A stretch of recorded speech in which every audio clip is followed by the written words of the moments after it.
नमस्कार, मैं हूं संजय शर्मा। आप देख रहे हैं 4PM न्यूज़ नेटवर्क। ऐसा माना जाता है कि वक्त के साथ रिश्तों में प्यार और विश्वास बढ़ता है, मगर आजकल की राजनीति में उल्टी गंगा बह रही है।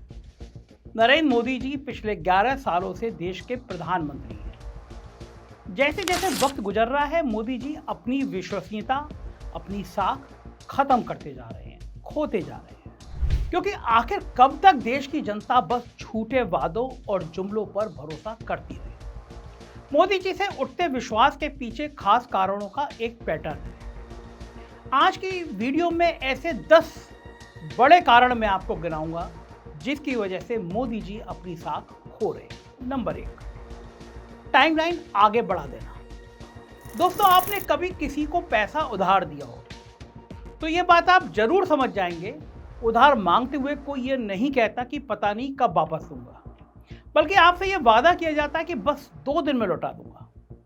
फिर 2 दिन 2 हफ्ते हो जाते हैं, उसके बाद 2 महीने और फिर 2 साल, मगर पैसा वापस नहीं मिलता।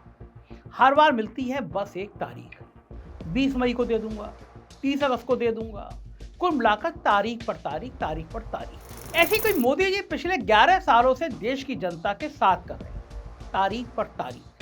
2014 में आते ही कहा कि 2019 को जब देश गांधी जी की 150वीं सालगिरह मनाएगा, तब तक देश को गंदगी और खुले में शौच से मुक्त कर दूंगा। सबने यकीन किया। बाद में स्मृति ईरानी बड़ा जोर से कह रही थी कि देखिए, हमने मुक्त कर दिया, हर घर में शौचालय बना दिया। हम और हमारी टीम, प्रियंका और हम और बाकी टीम के लोग चले गए अमेठी देखने के लिए।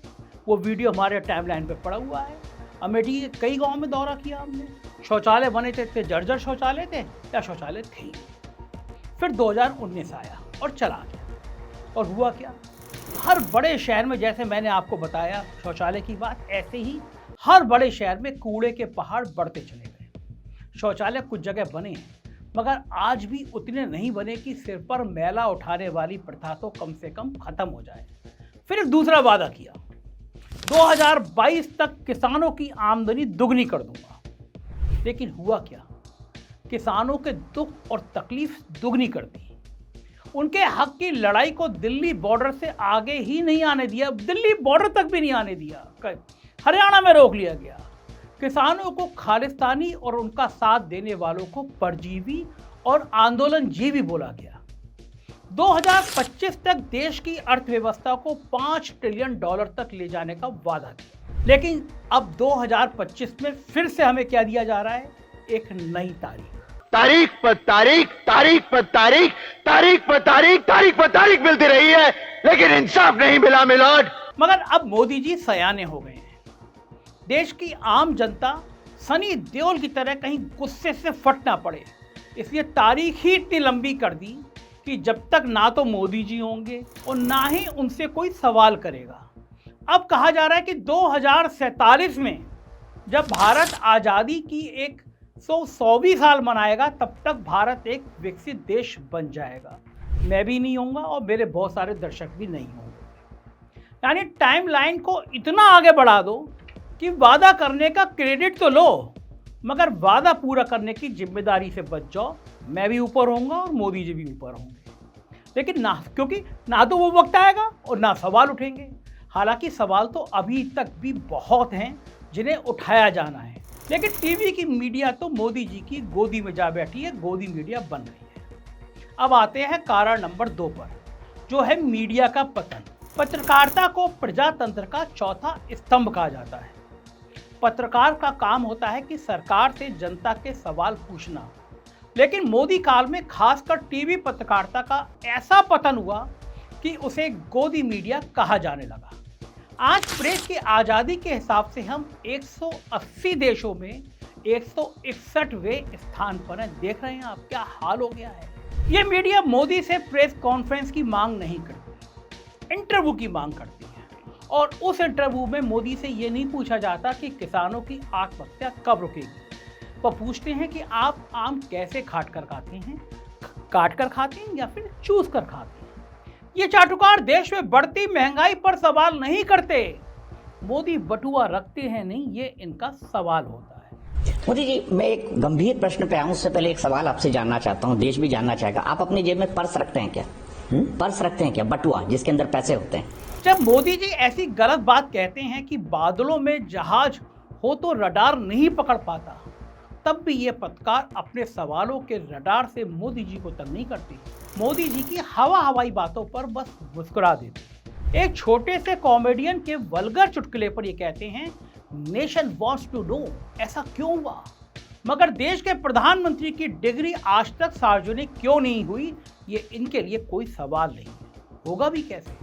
ऐसे सवाल पूछने के लिए खुद पढ़ाई लिखाई से प्रेम होना जरूरी है, मगर ये गोदी मीडिया असली पढ़ाई और रिसर्च से कोसों दूर हो चुकी है। तभी तो ये चापलूस 2000 के नोटों में नैनो चिप होने का दावा करता है। काले धन पर रोक के लिए लाए जा रहे 2000 रुपए के करेंसी नोट को बनाने के लिए state of the art nano technology का इस्तेमाल होगा। ये एक नई बात होगी। 2000 रुपए के हर एक नोट पर NGC यानी नैनो GPS चिप लगा हुआ होगा। गोदी मीडिया के इस अखंड मोदी प्रेम ने नरेंद्र मोदी को फायदा तो दिलाया, क्योंकि 2014 से 2020 तक आम जनता के लिए टीवी और अखबार ही खबरें जानने का सबसे जरूरी माध्यम था। मगर पिछले 5 सालों में इंटरनेट और स्मार्टफोन घर घर पहुंच चुके हैं और असली खबर जानने के लिए आम आदमी ने टीवी को छोड़कर इंटरनेट का दामन थाम लिया है। ये जनता का विश्वास ही तो है कि हमारे जैसा न्यूज चैनल जो सरकार से मदद तो छोड़िए, हमेशा उसकी आंख की किरकिरी बना रहता है, कितनी एजेंसियों को पीछे लगाएगा, कहाँ का जांच कराएगी। ऐसे चैनल के 71 लाख से ज़्यादा सब्सक्राइबर हैं, हर महीने करोड़ों व्यूज हैं, लगभग औसत 15 करोड़ व्यूज हैं और देश का 1 साल से ज़्यादा समय से नंबर 1 चैनल बना हुआ है। ऐसे और भी चैनल हैं, यानी बात साफ है। गोदी मीडिया ने मोदी की अंधभक्ति करते करते अपनी और मोदी जी दोनों की बाट लगा दी है, विश्वसनीयता खत्म कर दी है। मोदी जी का तो ज़्यादा जोर रहता है जलवा बनाने पर, लेकिन जब झूठ मूठ का जलवा कड़वी सच्चाई की हकीकत से टकराता है तो एक चीज सबसे पहले टूटती है, वो है विश्वास। इसी बात को आगे बढ़ाते हुए आते हैं पॉइंट नंबर 3 पर, मोदी जी का झूठा PR प्रोपेगेंडा। PR का मतलब होता है पब्लिक रिलेशन। मोदी जी ने सैकड़ों विदेश यात्राएं की, वहां इनकी PR कंपनी इवेंट्स कराती है। इवेंट्स में NRI भारतीयों ने भारी मात्रा में शिरकत की। आप समझ सकती हैं, जब PR एजेंसी लगी है तो कैसे कैसे लोग आ जाते होंगे। और बस इस बात के दम पर कि इनका भाषण सुनने हजारों लोग विदेशों में भी आए, मोदी जी ने अपने आप को विश्व गुरु मान लिया। अगर केवल लोगों की भीड़ किसी को विश्व गुरु बना देती तो माइकल जैक्सन मोदी से कहीं बड़े विश्व गुरु होते, शाहरुख खान और अमिताभ बच्चन तो और बड़े होते। इनको देश विदेश में लोग घेरते ही हैं। इनके घर के आगे हमेशा सैकड़ों लोग बस इस इंतजार में रहते हैं कि एक छोटी सी झलक दिख जाए। शाहरुख और अमिताभ एक्टर हैं, लेकिन इनसे भी अच्छे एक्टर है नरेंद्र मोदी जी। अमित शाह के अलावा मोदी जी का एक ही सच्चा दोस्त है और वो है कैमरा। मोदी थे, मीडिया और कैमरे और मोदी के बीच अचानक से जकरबर्ग आ गए। मोदी ने जकरबर्ग को पकड़कर उनका हाथ बाहां पकड़कर साइड में कर दिया। मोदी ने जकरबर्ग को ये इशारा भी किया कि वो कैमरों को ब्लॉक कर रहे हैं। इस PR कैंपेन के चलते मोदी जी को दुनिया भर में लोग जानने लगे हैं, लेकिन जानना और लोहा मनवाना दो अलग अलग बात होती है। मोदी जी विश्व गुरु होते तो चीन भारत की जमीन हथियाने की सोचता भी नहीं, मगर सोनम वांगचुक जैसे ईमानदार समाजसेवी तक ने लद्दाख में चीनी अतिक्रमण की बात को बार बार उठाया है, मगर उनकी बात सुनने वाला कोई नहीं। मोदी जी अगर विश्व गुरु होते तो हमारे देश के लोगों को अमेरिका जंजीरों और बेड़ियों में बांधकर वापस नहीं लौटाता। ट्रंप से गले मिल लेना एक बात है, मगर ट्रंप की आंखों में आंखें डालकर ऐसी घटना का विरोध करना एक अलग बात है। इसलिए अमेरिका जाकर भी मोदी जी ने ऐसी कोई बात नहीं की। वॉर रुकवा दी पापा, वॉर रुकवा दी पापा जैसे विज्ञापन बनाकर मोदी जी खुद को अच्छा फिल्मकार तो कह सकते हैं, मगर विश्व गुरु नहीं। उसी तरह कनाडा में खालिस्तानी आतंकवाद और ऑर्गेनाइज्ड अपराध दोनों ने पैर पसार लिए और मोदी जी विदेश यात्रा करने के अलावा कुछ कर ही नहीं रहे हैं, मॉरिशस पहुंच गए। इसलिए अब मोदी जी की विदेश यात्राओं से भी जनता का वो विश्वास नहीं रहा कि मोदी विदेश आकर देश के लिए कोई बहुत बड़ी योजना ले आएंगे। अब आते हैं पॉइंट नंबर 4 पर, वो है मर्यादा। बेशक मोदी भक्त उनको इसलिए वोट देते हैं कि मोदी हिंदुओं की बात उठाते हैं, मगर किसी भी सब समाज का नागरिक, भले ही वो मोदी जी का सपोर्टर क्यों ना हो, अपने प्रधानमंत्री से बेसिक मर्यादा की अपेक्षा रखता है। लेकिन अगर प्रधानमंत्री बिल्कुल ही गैर जिम्मेदार भाषा का इस्तेमाल करें तो उनके अपने समर्थक भी विश्वसनीयता खो देते हैं। लोकसभा चुनाव के दौरान मोदी जी ने कहा कि हिंदू एक नहीं हुए तो महिलाओं के मंगलसूत्र तक छीन लिए जाएंगे। पूरा भाषण सुनने पर यह साफ था कि कांग्रेस अगर सत्ता में आई तो मुसलमानों का साथ देने के लिए हिंदुओं के मंगलसूत्र छीन लेगी। हमारी माताओं बहनों के पास सोना होता है। ये सोना अवसरों पर सिर्फ शरीर पर पहन करके प्रभाव पैदा करने के लिए नहीं होता है। हमारे देश में माताओं बहनों के पास जो सोना होता है, कितना ही कम क्यों न हो, वो स्त्री धन होता है, पवित्र माना जाता है, कानून भी उसकी रक्षा करता है। अब इनकी नजर कानून बदलकर हमारी माताओं बहनों की संपत्ति छीनने का भी खेल खेला जा रहा है। उनका मंगलसूत्र, उस पर उन लोगों की नजर है।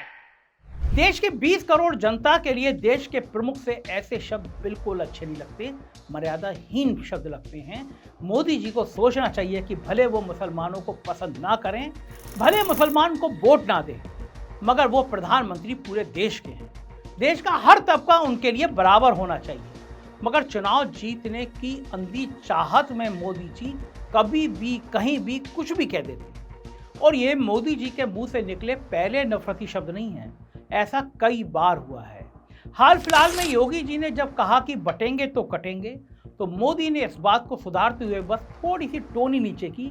उन्होंने कह दिया कि एक हैं तो सेफ है। इस बात का क्या मतलब है, आप सोचिए। देश का प्रधानमंत्री घुमा फिराकर कह रहा है कि देश की कानून व्यवस्था पर भरोसा मत करो, संविधान पर भरोसा मत करो, आपसी सामाजिक भाईचारे पर भरोसा मत करो, आप सेफ नहीं हो। आप तभी सेफ होगे जब धर्म के नाम पर एक होगे। अब अगर प्रधानमंत्री देश का ऐसी बात करेगा तो विश्वसनीयता भला कहां रह जाएगी, भरोसा कहां रह जाएगा। एक और खास बात है, अगर कोई नेता कितनी भी अच्छी या बुरी बात कहे, अगर वो एक ही तरह की बात करता है तो कम से कम उनके समर्थकों को पता है कि उनका नेता कैसा है, टेप रिकॉर्ड कैसे बजेगा। जैसे साक्षी महाराज या साध्वी प्रज्ञा के मुंह से आप कभी हिंदू मुसलमान भाईचारे की बात सुनेंगे नहीं, लेकिन मोदी अपनी सहूलियत के हिसाब से कभी प्यार की बात कर देते हैं और कभी नफरत की। चलिए हम आते हैं पॉइंट नंबर 5 पर, जो है दोगला व्यवहार। मोदी जी किसी दिन एक मूड में होते हैं तो हिंदुओं को कहते हैं कि मुसलमानों से सेफ रहने के लिए एक रहना पड़ेगा। किसी दिन दूसरे मूड में होती है तो कहते हैं उनका तो बचपन का दोस्त ही मुसलमान था, वो तो बचपन में ईद भी मनाते थे। दिल्ली के मुसलमान जब सीएए के खिलाफ आवाज उठाते हैं तो उन्हें परजीवी बोल देते हैं, लेकिन गोरा मुसलमान के फंक्शन में चले जाते हैं। और ये अवसरवादिता वो सिर्फ हिंदू मुसलमान मुद्दे पर नहीं करते, जिस भी समुदाय के बीच जाते हैं कुछ ना कुछ झूठा सच्चा पूरा व्यक्तिगत रिश्ता बताने में लग जाते हैं। ऐसा कुछ बार बार देखकर आम जनता सवाल करने लग जाती है कि मोदी जी आखिर सच में कौन है, किसके साथ क्या रिश्ता है और किसके साथ नहीं है। और अगर ऐसे सवाल उठेंगे तो फिर विश्वसनीयता कहाँ रहेगी। लेकिन एक मुद्दे पर मोदी कभी दोगला व्यवहार नहीं करते, हमेशा एक ही धुरी पर खड़े रहते हैं, और वो है पॉइंट नंबर 6, बड़े उद्योगपतियों के लिए मोदी जी का प्यार। खासकर कुछ खास उद्योगपतियों के लिए प्यार। पिछले 10 सालों में अमीर और गरीब के बीच की खाई इतनी बढ़ गई है जितनी अंग्रेजों के राज में भी नहीं थी। अडानी का नाम कई बार इस तरह की लिस्ट में आ जाता है। अंबानी की फोन स्पेक्ट्रम से लेकर मीडिया बिजनेस में वर्चस्व फैलाने की खुली छूट मिली है। इससे मोदी जी का अंबानी और अडानी का प्रेम जग जाहिर है। कमाल की बात है कि मोदी इस निकटता को छुपाने की कोशिश भी नहीं करते। देश के प्रधानमंत्री के पास अंबानी के बेटे की शादी में कई घंटे रुकने का वक्त था, उनका चिड़ियाघर घूमने का वक्त था, जू घूमने का मन था, मानो देश की सारी समस्याएं खत्म हो चुकी हैं। अपने देश के सरकारी चिड़ियाघरों में जानवरों का हाल देखने की मोदी को फुर्सत नहीं, मगर अंबानी के बेटे के चिड़ियाघर में जानवरों को दूध पिलाने और सेल्फी खिंचाने का वक्त ही वक्त है। देश देख रहा है कि मणिपुर की गरीब सताई हुई जनता 2 साल बाद भी मोदी के इंतजार में है। वहीं दूसरी तरफ मोदी हर दूसरे महीने अपने अमीर साथियों के साथ कभी पब्लिक और कभी प्राइवेट फंक्शन अटेंड करते हैं। तो आज नहीं तो कल एक गरीब वोटर के मन में तो मोदी के नाम का विश्वास घटेगा। आखिर कब तक वो भूखे पेट बस राम मंदिर के नाम का भजन कर सकता है, हिंदू मुसलमान के नाम पर लड़ सकता है।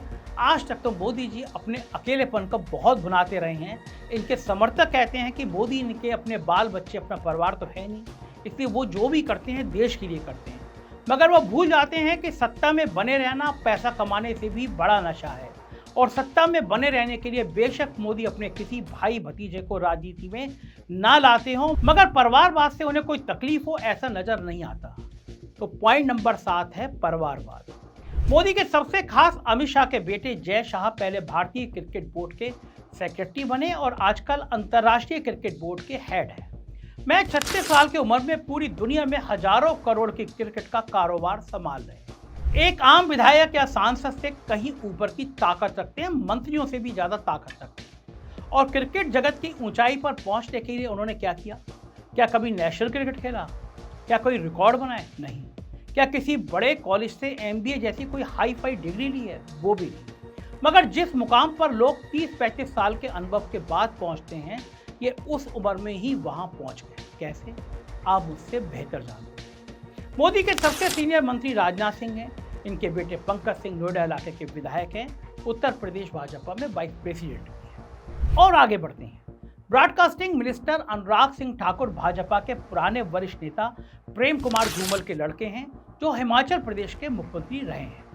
अनुराग सिंह पिछले 10 सालों से मोदी कैबिनेट का हिस्सा रहे हैं, भले ही मंच से गोली मारो सालों का जैसा नारा लगाते रहे हैं, या फिर शायद इसी वजह से वो इसी तरह के नारे लगाते हैं।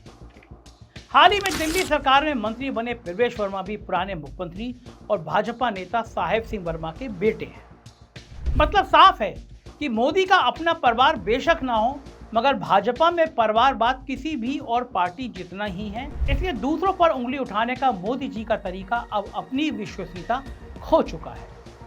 आगे बढ़ते हैं। मोदी हमारे जमाने के सबसे मुखर नेताओं में से एक है। रेडियो पर मन की बात करते हैं, मंच से भाषण देते हैं, टीवी में इंटरव्यू देते हैं, लेकिन प्रेस कॉन्फ्रेंस कभी नहीं करते। इसलिए मुद्दा नंबर 8, असली मुद्दों पर चुप रहना मोदी जी की आदत है कि वो बोलते रहें और लोग उन्हें चुपचाप सुनते रहें, मानो किसी बाबा का प्रवचन हो रहा हो। लेकिन वो बाबा तो है नहीं, प्रधानमंत्री हैं। असली मुद्दों पर उठते सवालों के जवाब देना उनकी जिम्मेदारी बनती है। लेकिन पिछले 11 सालों में मोदी जी ने भारत में एक भी प्रेस कॉन्फ्रेंस नहीं की। ऐसी प्रेस कॉन्फ्रेंस जहां उनसे कोई भी पत्रकार कैसे भी सवाल कर सके। इसके उलट इससे पहले के प्रधानमंत्री मनमोहन सिंह खाम का हर वक्त बोलते नहीं रहते थे, अपना काम करते थे और हर कुछ महीनों में अपने काम के रिपोर्ट कार्ड के साथ प्रेस कॉन्फ्रेंस किया करते थे। दर्जनों सवाल होते थे। अब जो व्यक्ति कभी सवाल पूछने ही नहीं देगा, उसकी कही हुई बातों में भला कब तक विश्वास बना रहेगा। लेकिन ऐसा भी नहीं है कि मोदी जी अपने मन से जो भी बोलते हैं वो कमाल बोलते हैं। जी नहीं। बीते कुछ वक्त में मोदी जी और टेलीप्रॉम्प्टर की जोड़ी सबने देखी। अगर टेलीप्रॉम्प्टर पर लिखा हुआ चल रहा है तो ठीक है, टेलीप्रॉम्प्टर गलती से बंद हो जाए तो मोदी जी एकदम चुप हो जाते हैं। देखिए कैसे। हम भारतीयों का टेम्परामेंट, हम भारतीयों का टैलेंट, जिस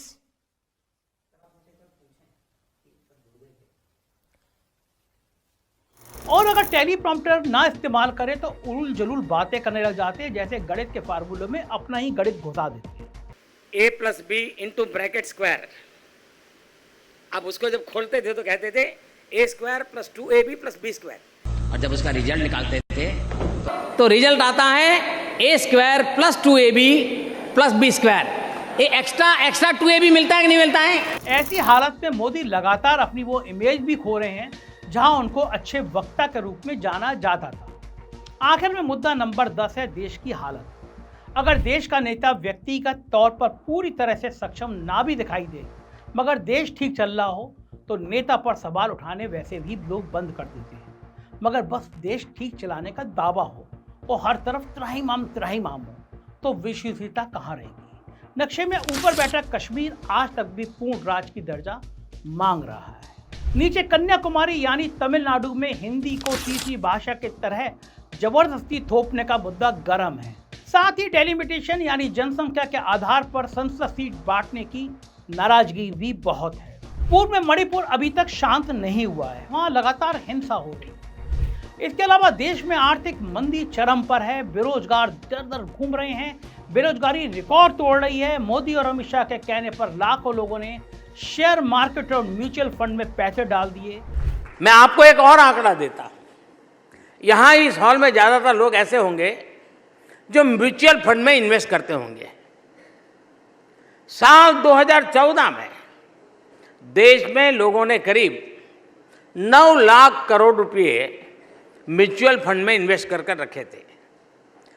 अगर मैं साल 2024 की बात करूं तो आज देश के लोगों ने 52 लाख करोड़ रुपए, उससे भी ज्यादा म्यूचुअल फंड में इन्वेस्ट कर रखा है।